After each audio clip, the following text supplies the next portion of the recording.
kuna sisi wanadamu kuna namna ambavyo tunaweza tukaelewa vitu, lakini kuna vitu vingine mpaka tuelezewe na watu wengine. Na huwezi jua Mungu anapotumia kukumbusha kusema jambo fulani, hakufuati yeye direct, atamtumia mtu kama mtumishi hapa, atamtumia mtumishi wako kanisani, kama ni popote pale ulipo ambako unamwabudu Mungu. Hivyo kwa chochote ambacho kinakufikia, kifanyie kazi, usikasirike ukaanza kuleta usasa katika neno la Mungu. Ndio, tuendelee mtumishi. Biblia inasema katika Isaya 45 mstari wa 22, ninasoma kama ilivyoandikwa. Anasema, niangalieni mimi mkaokolewe enyi ncha zote za dunia, maana mimi ni Mungu, hapana mwingine. Kwa nafsi yangu nimeapa, neno hili limetoka kinywani mwangu katika haki, wala halitarudi ya kwamba mbele zangu kila goti litapigwa, kila ulimi utaapa. Mmoja ataniambia, kwa Bwana peke yake iko haki na nguvu, naam, watu watamwendea yeye na wote waliomkasirikia watatahayalika. Katika Bwana wazao wote wa Israeli watapewa haki na kutukuka. Kwa tunayepaswa kumwangalia ni Mungu peke yake. Yeye ndiye mwenye tabia iliyo njema. Si kumfuata mzungu kwamba kavaa vizuri, yeye yuko vizuri, anakula vizuri, siji kanawili kanenepa, si kavaaje. Tabia ambayo tunapaswa kuiakisi ni ya Mungu. Ndio maana anasema kwamba niangalieni mimi mkaokolewe, ili tuokolewe. Dira yetu ni Yesu Kristo, wala si kwingine. Kwa sababu ukimkuta hata mzungu pia ambaye analifuata neno, huwezi kukuta kavaa hivyo. Yaani nafikiri ambao unakuta umevaa hivyo ni wale ambao unakuta wengi hawana neno, na wenyewe ni wa kawaida tu, kama ambavyo wanakuwepo Afrika wengine au jamii nyingine, ni watu wa dhambi. Sababu watu wa dhambi wako kwenye mataifa yote. Ndio. Wako kila mahala. Kwa hiyo angalia neno la Mungu, fuata neno la Mungu. Kingine ni labda unaweza kawa hujui, kwa wewe mtoto wa kike, unajua labda asaidiwe kitu. Kuna mtu anaweza kavaa akajiangalia yeye akaona mimi tu niko kawaida.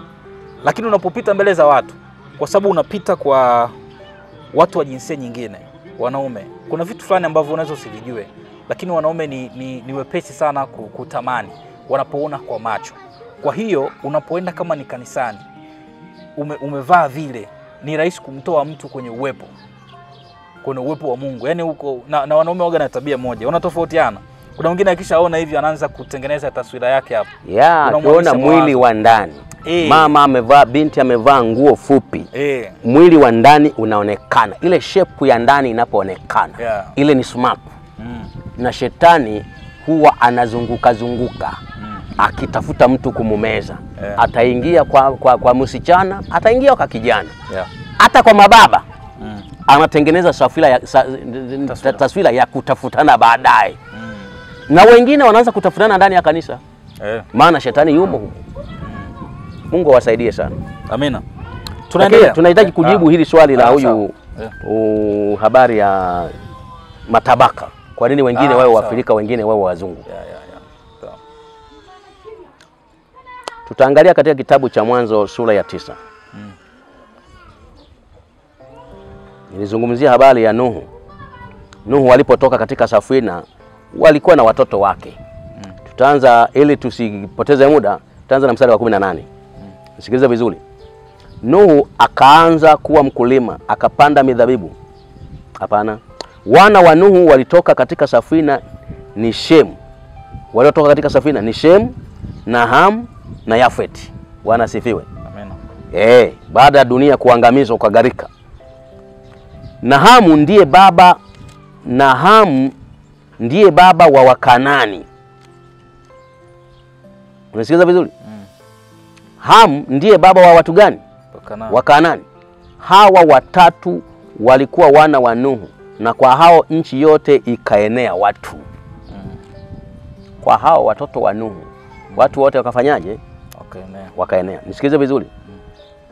Nuhu akaanza kuwa mkulima, akapanda mizabibu, akanywa divai, akalewa, naye akaingia katika kazi ya ulevi.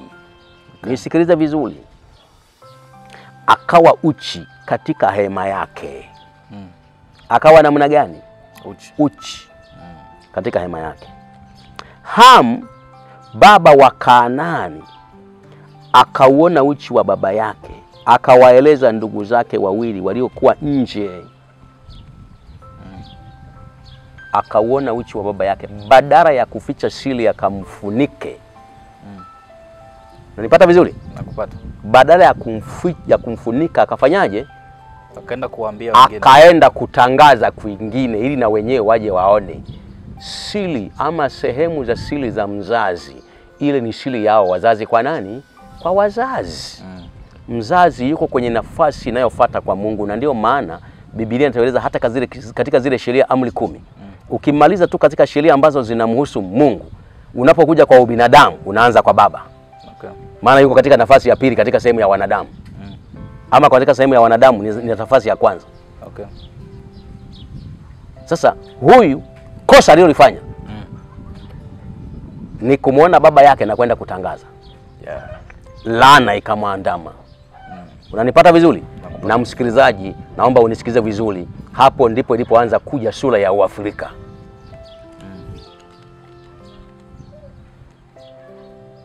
Akawaeleza ndugu zake wawili waliokuwa nje, Shem na Yafeti. Wakatoa vazi. Hawa wawili sasa. Huyu yeye ameendelea na mambo yake. Yeah. Hana habari. Okay.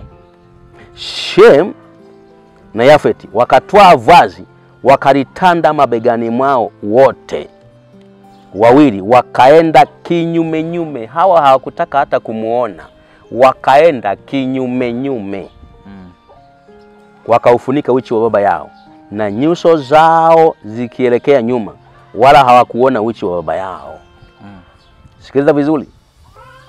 Nuhu akaelevuka katika ulevu wake, akajua mwana wake mdogo aliyemtenda alivyomtenda. Yaani amemuona, hakumsaidia, na akaenda kutangaza. Okay. Akasema, na alaaniwe Kanani, atakuwa mtumwa kabisa kwa ndugu zake. Akasema, na atukuzwe Bwana Mungu wa Shem, na Kanani awe mtumwa wake. Mungu akamnafisishe Yafeti, na akae katika hema za Shem, na Kanani awe mtumwa wake. Nuhu akaishi baada ya ile gharika miaka 350. Siku zote za Nuhu zikawa miaka 950, akafa. Kwa hiyo ilitokea laana. Okay. Ilitokea nini? Laana. Labda tuangalie pia huku kwamba huyu Ham aliwazaa nani? Ambapo laana ilitokea. Ham ndio aliyeona uchi wa nani? Baba yake. Anasema, na wana wa Ham ni Kush, Misri, Put na Kanani. Kushi iko wapi? Kushi ni Ethiopia. Okay. Ethiopia sio wa Afrika? Ni Afrika. Sasa Uafrika ulitokea hapo, Bwana asifiwe. Amina. Katika laana hiyo. Sawa. Kwa hiyo wakazaliwa Waafrika. Okay. Sawa, tunaendelea na maswali. Lakini pia Waafrika hao pia wakapata neema machoni pa Bwana. Bwana asifiwe. Waafrika ndio waliomtunza Yesu Kristo katika utoto wake. Yesu Kristo wakati wa kuangamizwa kwa watoto, wakati Herodi akiwatafuta watoto waangamize, ili lengo amwangamize na Yesu Kristo, Yesu aliletwa Misri. Bwana asifiwe. Amen. Okay. Kwa hiyo Yesu pia akaja Afrika. Sawa. Endelea. Sawa. Huyu mwingine anauliza. Ndio. Anasema, naomba kuuliza kuhusu sikukuu ya Christmas. Je, ni kweli siku hii inazimishwa kuzimu pia? Ndio. Kwa nini? Na chimbuko lake ni kuzimu. Tueleze vizuri. Kwanza ni sikukuu ya kipagani. Kibiblia. Yeremia sura ya 52. Tusome kwanza hapo. Sawa. Mama, naomba umwambie kutafutie kitabu kinaitwa Bustani ya Katekista. Bustani ya Katekista. Yeah. Sawa. Nataka tuende na andiko rafiki. Ni vizuri. Sitaki ni wajibu yanayotoka kichwani mwangu. Hamna shida. Hapana. Sawa.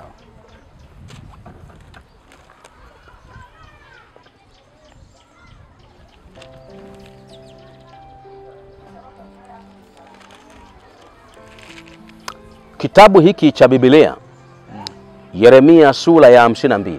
Okay. Ule mstari wa 31. Naomba mtazamaji unisikize kwa umakini, uliyeuliza habari ya Christmas. Ubarikiwe. Inasema, hata ikawa katika mwaka wa 37 wa kuhamishwa kwake Yehoyakim mfalme wa Yuda, katika mwezi wa 12 siku ya 25. Mwezi gani? 20. Nirudi, kumbe tulikuwa hatuko pamoja. Ninarudia rafiki, maana mtazamaji anaponisikiliza na wewe nataka unisikilize. Kuna mdudu hapa ali. Pole.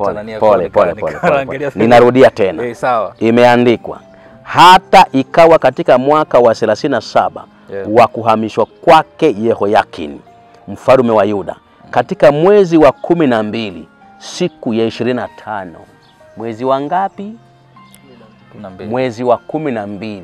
Siku ya 20 ngapi? Na 5. Na Krismasi huwa inaliwa mwezi gani? 12. Tarehe ngapi?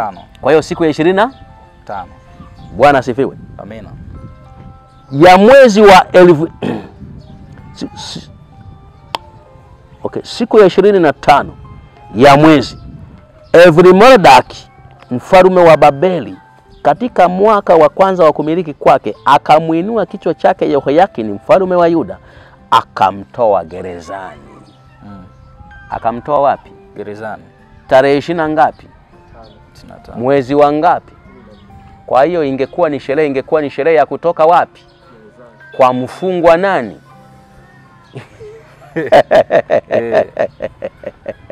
Bwana asifiwe. Amina. Lakini leo wakaambiwa ni tukio la Yesu Kristo kuzaliwa kwake. Haipo katika Biblia. Nani kaleta hiyo? Shetani katika midomo ya watu. Ndio maana nikaagiza kitabu kinachoitwa Bustani ya Katekista, kitabu cha Wakatoliki, kitueleze vizuri, maana hata hilo chimbuko la sherehe ya Krismasi limeletwa na Wakatoliki. Na nilikwambia wazi, huko Katoliki ndipo kwenye chimbuko la uchawi. Na mimi nilikuwa huko kabla sijamjua Kristo. Na hii sikukuu ya Krismasi hufanyika sana underground, na watu ndipo wanapokula nyama sana za binadamu, ndipo wanapokunywa sana damu za binadamu, ndipo wanaposherekea sana na kufanya mapenzi ama tendo la ngono holela, ovyo. Hata tu uchawini, katika habari ya kawaida, wachawi hawa wadogo wa fisi wanaotembea na fisi, huko uchawini huwa siku hiyo wanafanya sherehe kubwa sana na kuziniana sana.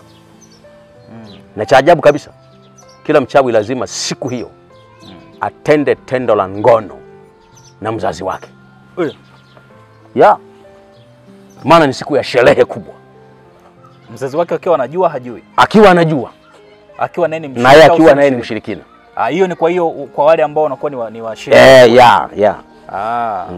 Sawa. Hata asipokuwa mshirikina saa zingine, kama hana Yesu, inabidi aende akamtendee hivyo. Okay. Yeye pasipo kujua. Sawa.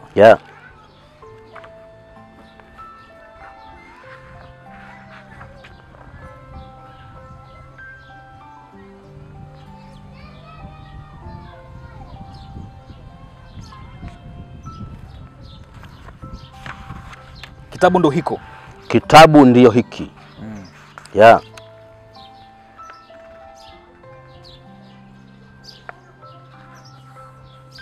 Kate nini? Kinaitwa katekista, ni bustani ya katekista. Katekista.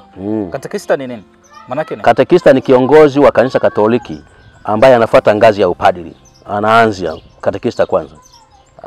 Ndo anakuja padri. Ndio anakuja padri. Okay. Sawa. Katekista ni mdogo, padri ni mkubwa. Sawa.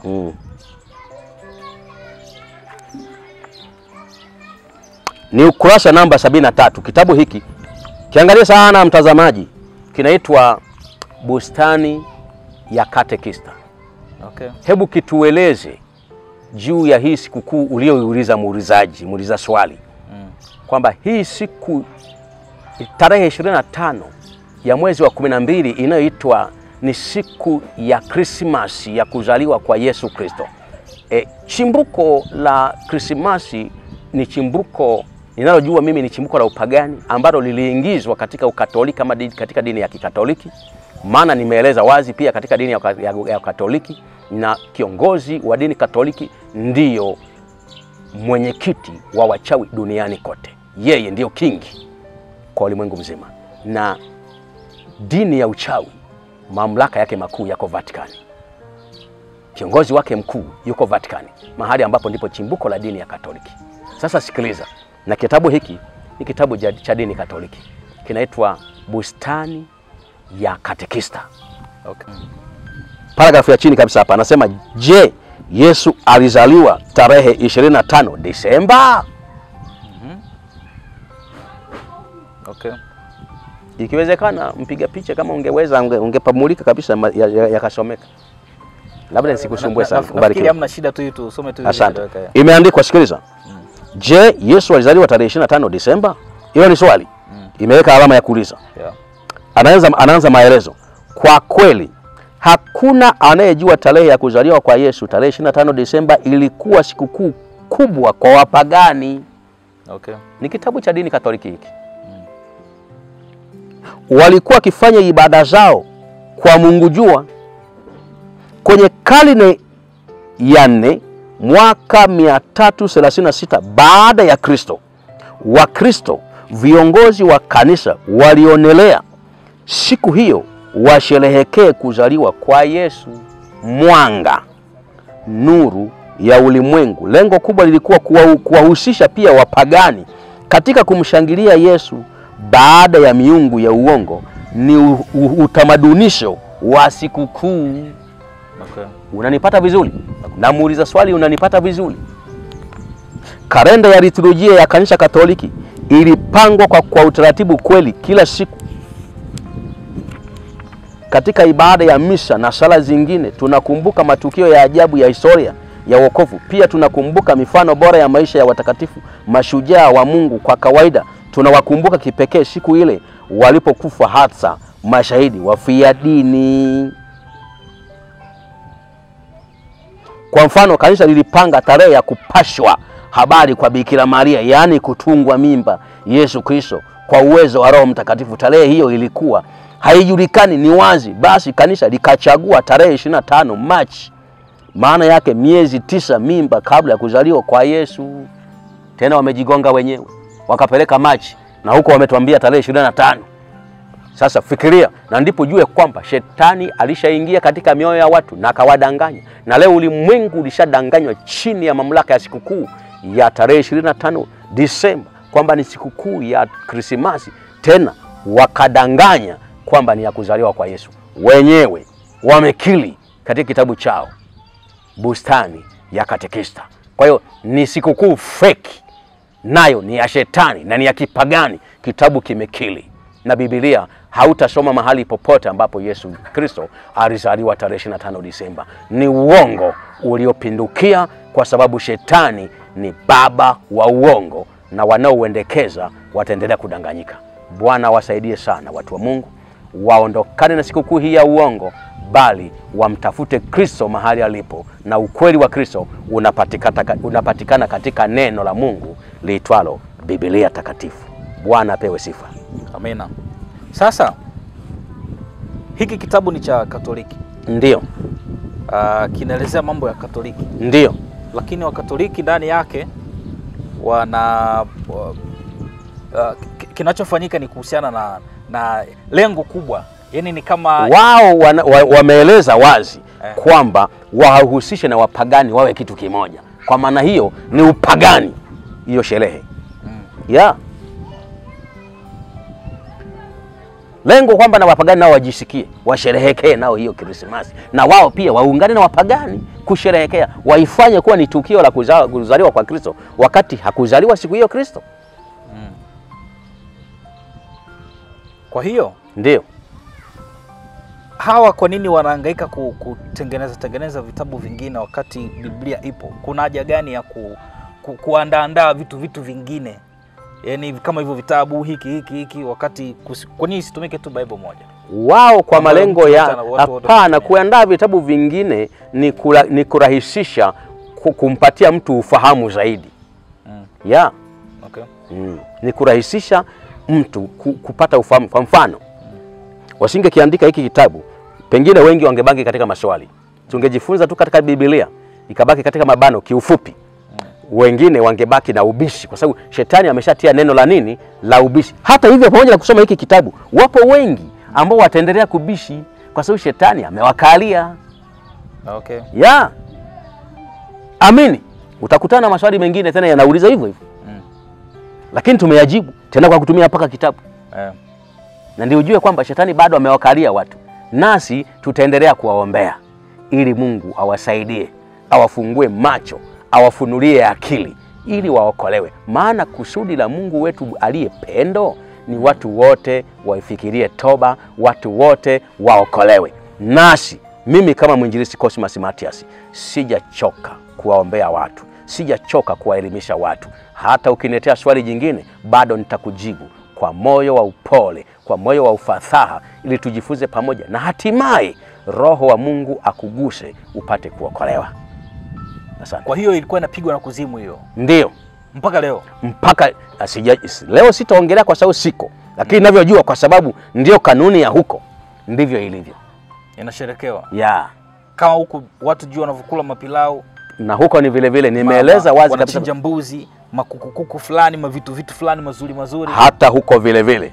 Lakini kule huwa wanatafuta mtu aliyenona, mnene.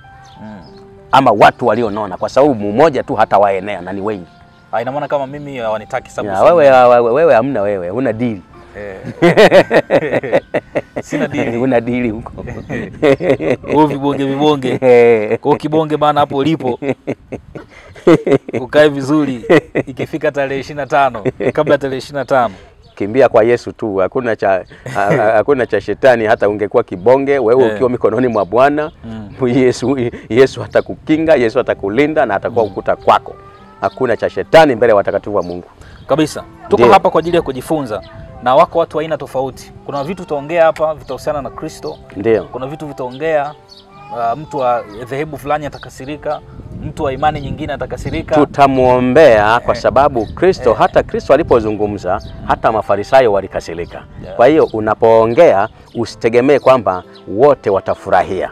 Hapana. Lakini lengo kuu ni kuielimisha jamii. Hata yeye anayekasirika, ninamsihi ama tunamsihi kwa huruma za Kristo aendelee kufuatilia kwa utaratibu.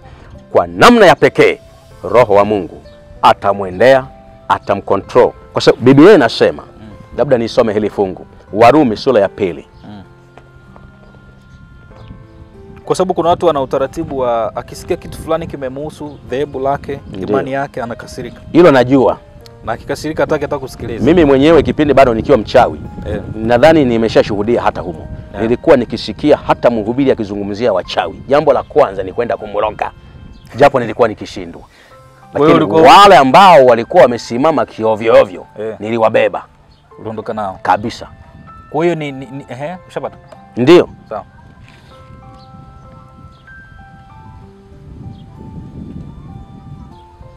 Unaangalia hapo? Biblia inasema katika Warumi sura ya 2 mstari wake wa 4, anasema au wauzalau wingi wa wema wake na usahimili wake na uvumilivu wake, usijue ya kuwa wema wa Mungu wa kuvuta upate kutubu. Okay. Narudia tena. Ni Warumi sura ya 2 mstari wake ni wa 4. Anasema au wauzalau wingi wa wema wake na usahimili wake na uvumilivu wake, usijue ya kuwa wema wa Mungu wa kuvuta upate kutubu. Yesu Kristo aliustahimili msalaba, akafa kifo cha aibu kwa ajili ya walimwengu wote. Alimfia Muislamu, alimfia Muhindu, alimfia Mbuza, alimfia Mkristo, alizifia dini za kipagani, alizifia dini hizo zote za jadi za asili. Alimfia mchawi, aliwafia hata hao wenye uchawi wa wanaita sayansi na teknolojia ya hali ya juu, uchawi wa digital, Freemason, hata hao aliwafia. Kwa hiyo sio kama aliwafia tu wa Kristo peke yake, aliwafia wanadamu wote na viumbe vyote, kwa sababu anapokukomboa wewe, anaponikomboa mimi, hata wale kuku vifaranga wale ambao wako kwangu. Saa zingine tulikuwa tukiwachukua kwenda kuwapasua kwa mganga wa jadi. Hata nilipokuwa mganga bado tulikuwa tukipasua kuku. Wale vifaranga wa kuku wale tulikuwa tukiwapasua ili kusudi kuwaelekeza watu, kuwapigia ramuli. Hata wale nao wamewekwa huru. Bwana apewe sifa. Amen. Kwa hiyo Yesu Kristo kwa kifo chake msalabani vitu vingi viliwekwa huru. Kwa hiyo hakuja kwa ajili ya Wakristo peke yake. Hakuja kwa ajili ya Wakristo peke yake. Alikuja kwa ajili ya walimwengu wote, awatengeneze kuwa Wakristo wa kweli. Sio Wakristo bandia. Maana kuna Wakristo fake. Okay. Na kuna Wakristo wa kweli. Sasa alikuja kutengeneza Wakristo wa kweli ambao watakubali kuumbika kufanyika tabia ya Kristo. Maana kuitwa Mkristo ina maana ule Ukristo wako Kristo aonekane ndani yako. Ule tabia ya Kristo ionekane ndani yako. Watu waisome tabia ya Kristo kwako. Wamuone Kristo kupitia matendo yako. Wamuone Kristo kupitia matamshi yako. Wamuone Kristo katika kula kwako, kunywa kwako, kutembea kwako, kazi zako zionyeshe tabia ya Kristo. Kristo awe ndani yako. Kristo awe ndani yako. Fupi. Nawe uwe ndani yake. Okay. Yeah. Lakini sasa nauliza kidogo, sababu tupo kwenye jamii ya watu wote. Ndiyo. Kuna Waislamu ambao wanasema Yesu ni Muislamu. Asante sana. Ni kwa sababu hilo somo nalo liko pengine. Tungeanza na somo hilo nalo tungejifunza pia, lakini nitakujibu kwa ufupi. Sawa. Kwanza Uislamu ulitengenezwa na Wakatoliki. Hicho ndicho ninachokuambia. Okay. Uislamu, narudia tena. Okay. Papa mweusi ndiye aliyeuandaa Uislamu. Ndiye aliyeuandaa Uislamu. Ilikuwaje? Kuichanganya jamii. Na ndio maana Uislamu kwa ufupi ni uchawi. Uislamu ni uchawi kabisa haswa. Nadhani hata siku ile kama nakumbuka tulisoma hapa aya katika Qur'ani. Qur'ani inasema wazi kabisa kwamba Waislamu, tena inasema kwamba sisi Waislamu hatumwamini Mwenyezi Mungu peke yake, isipokuwa tunatia na ushirikina pia. Muislamu kama Muislamu lazima awe na hirizi ya kumlinda kwa hofu ya wachawi, maana wenyewe wanafungamana pia na ushirikina. Na hiyo tunaipata katika kitabu cha Qur'ani, surati Yusuf, sura ya 12.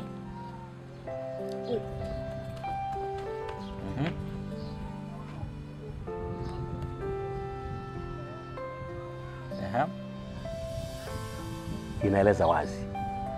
Lakini pia ukisoma katika Qur'ani hizi zenye tafasiri ya kawaida ya Kiswahili, ukasoma ukurasa 415, inaeleza kabisa kwamba Allah Subhanahu wa Ta'ala aliwabariki Waislamu kwa uchawi bora wa Misri.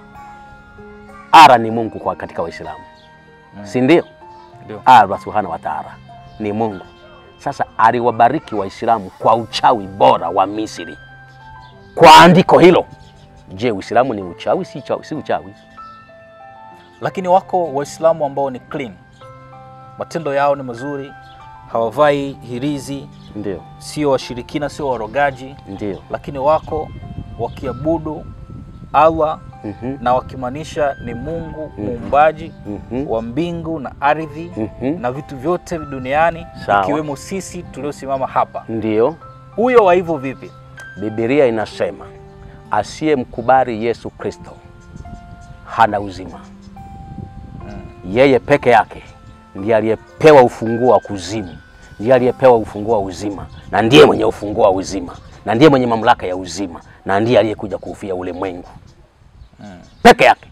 Muhammad mwenyewe anaeleza wazi kwamba anasema mimi si kiroja mpya katika mitume. Mimi si lolote. Mimi ni mwonyaji tu. Akaeleza, hiyo ni katika Qur'ani sura 46 aya ya 9. Akaeleza katika Qur'ani sura ya 10 aya ya 102. Yeye si lolote.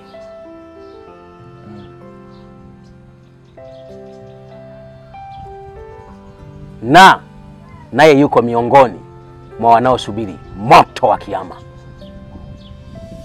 Wanaosubiri moto wa kiyama. Kabisa. Nabii Muhammad. Na kwa nini nasema hivyo?